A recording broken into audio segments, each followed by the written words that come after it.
who's messing with whose mind now? As we come back live to a race for 7th position between Jimmie Johnson and Brad Keselowski. This is Keselowski trying to pass Johnson. It's been Jimmie, as he should, trying to plant the seeds of doubt in his younger rival for the title's mind all week long.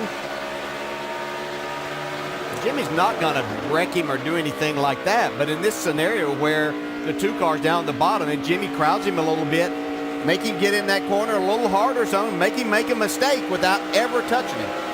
On the other side of the coin, if you're Brad, and you know this guy's got to beat you by a bunch, and you're right there in his mirror, right to his inside door. He's not going to fall for the bait. You can see right there. He made a little run at him, showed him the left front, or showed him the fender there. He just dropped back behind him. Hey, I'm here. Yeah, I'm right here. This is a great battle. These guys have battled all year throughout this chase.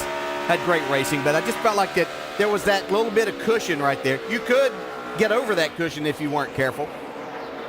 This 2 cars handling really good, though. I think it looked like they had made some good adjustments, and Brad being extremely careful, but still moving forward past some good cars.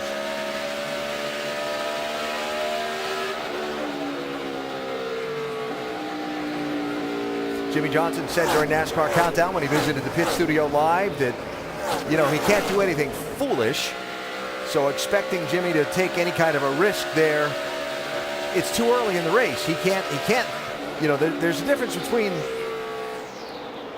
the risk you'll take at lap 250 of 267 and the risk you'll take now at lap 63, right? Yeah, absolutely. And, you know, as this race goes on, historically, we have somewhere close to 20 cars that finish on the lead lap. So we're not going to be able to say, even though Brad might be running in front of Jimmie, which looks like everything will be just fine.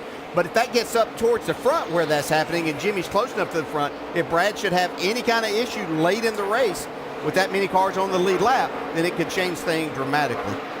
And Jimmie Johnson really liked the adjustments they made on the pit stop. He went out on the radio and said, guys, we have got ourselves a race car. He promptly then blew by the 2 car. And 2 laps later, he heard this on the radio. Just settle in here, bud. Don't sweat it. We do need to try to back off the brake a little bit, man. He using a lot of brakes. So he backed off on the brakes. He pulled back and let the 2 car go by. And right now, he's very content to ride there and give Brad K a rear view mirror full of a 5-time champion.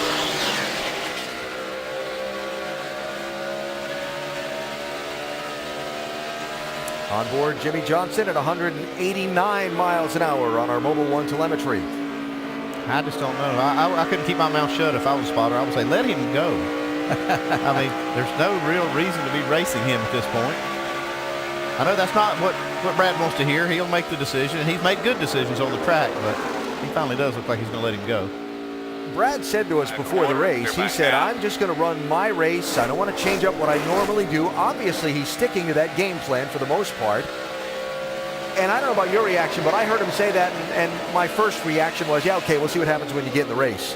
But he's kind of sticking to it. He's making it happen, and that's what he's done. I mean, he's been very much in control of this race car throughout the entire chase, knowing what he's capable of and what he's not at that particular